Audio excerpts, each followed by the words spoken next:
আসসালামু আলাইকুম। এখন রাত বাজে 11টা। আজ 27 এপ্রিল। আমার গাছের কিছু ড্রাগন ফুল ফুটেছে 9টা। এই 9টা ফুল এখন আমি পরাগায়ন করব। আমি একটু আপনাদের ফুলগুলো দেখাই। দেখুন কি সুন্দর। আরো মনে হয় আধা ঘন্টা মতো দেরি হলে বেশি ভালো হতো, তাহলে ফুলটা পুরোপুরি ফুটে যেত। তা আসলে অনেক গরম পড়ছে। এটা সম্ভবত আগামীকাল ফুটবে।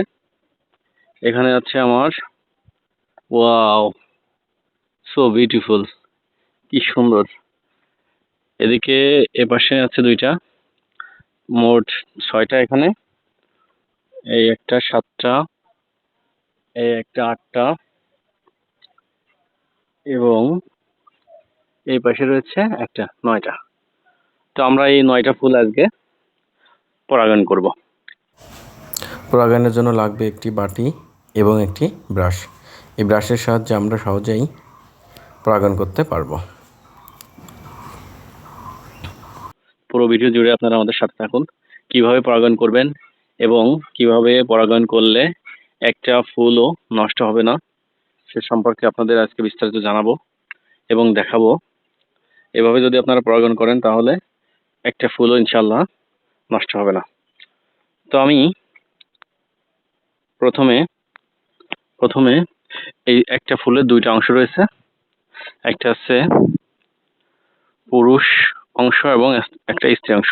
এটা হলো স্ত্রী অংশ এবং এগুলো আছে পুরুষ রেণু। এই রেণুগুলো আমরা আস্তে আস্তে করে এই যে এভাবে আমরা বাড়িতে করে নিয়ে নেব। দেখেন এক ধরনের পাউডারের মতো এক ধরনের অংশ, পাউডার, এই যে পাউডার বের হচ্ছে, দেখাই, এই যে পাউডার। এই পাউডার আমরা ভালো করে সুন্দর করে এই বাটিতে আমরা পুরো নিয়ে নিব। এরপরে যে কাজটা করতে হবে, আমরা বেশি ভালো হয় একটা ফুল থেকে অন্যটা ফুলে দিলে।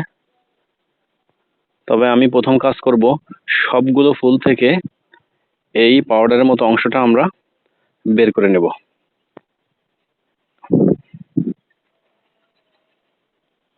ওয়াও, খুব সুন্দর একটা স্মেল, বেশ ভালো লাগছে। এরপরে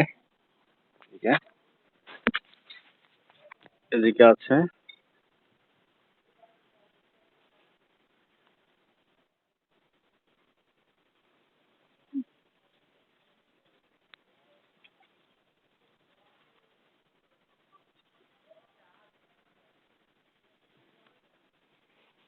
এর ভিতরে, এটা ফুলটা একটু সোজা উপরের দিকে আছে, তারপরেও সমস্যা নেই, আমি আস্তে আস্তে করে নিয়ে নিচ্ছি।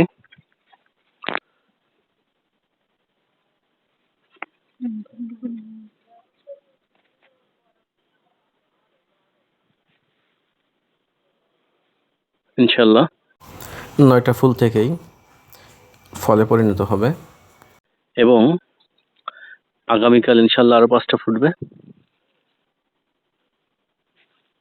এটা রেড ড্রাগন, এটা আলহামদুলিল্লাহ অনেক সুস্বাদু। আমরা সবগুলো ফুল থেকে পুরুষ এই রেণু পুরুষ সংগ্রহ অংশের করেছি। টুকু আমরা এই যে পাউডারের মতো এটা আমরা সংগ্রহ করেছি। এবার এটা সুন্দর করে আমি 9টা ফুল থেকেই সব বের করে নিছি।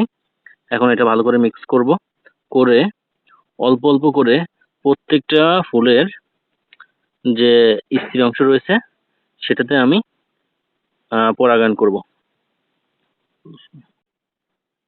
আমি পুরুষ অংশটা, এই যে এটা হলো স্ত্রী অংশ, এখানে আমি সুন্দর করে এই অংশটা ভালো করে পুরুষ অংশে লাগিয়ে দিব। এর ভিতরে দিবেন এবং চতুর্দিকে এই স্ত্রী অংশে আমি ভালো করে লাগিয়ে দিলাম। এভাবে প্রত্যেকটা ফুলে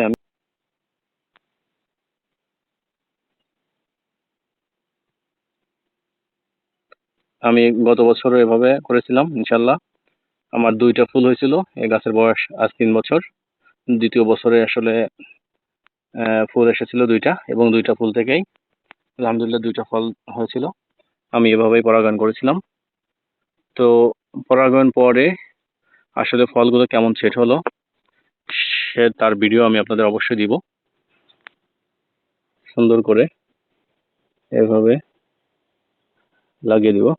আরেকটা বিষয় অবশ্যই খেয়াল রাখবেন, এই পরাগায়ন করার পরে যদি বৃষ্টি হয় তাহলে আসলে এখান থেকে ফল সেটা আসলে অনেক কষ্টকর হবে, অর্থাৎ এটা ধুয়ে যাওয়ার সম্ভাবনা রয়েছে।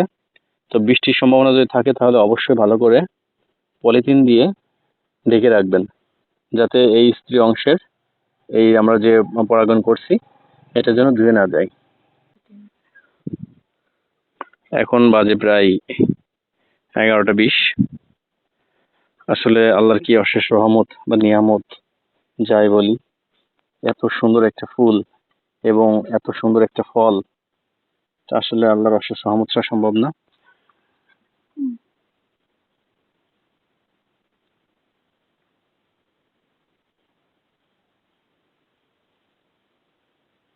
প্রত্যেকটা ফুলে আমরা এভাবে পরাগায়ন করব। অনেকেই বলে স্বপরাগায়ন, তবে স্বপরাগায়ন হলেও যদি আপনারা এভাবে পরাগায়ন করে দিতে পারেন তাহলে একটা ফুলও মিস হবে না।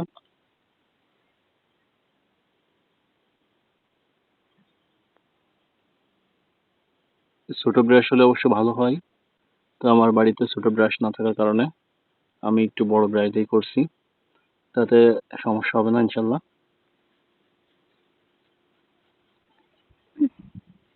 তো আপনারা যারা ড্রাগন ফল নিয়ে খুব টেনশনে আছেন, পরাগায়ন হয় না বা ফল টিকে না, তারা যদি এই পদ্ধতিতে পরাগায়ন করেন তাহলে ইনশাল্লাহ সবগুলো ফল টিকে যাবে। তো অবশ্যই ভিডিওটি যদি ভালো লেগে থাকে তাহলে লাইক, কমেন্ট, শেয়ার করে পাশে থাকবেন। সবাইকে ধন্যবাদ।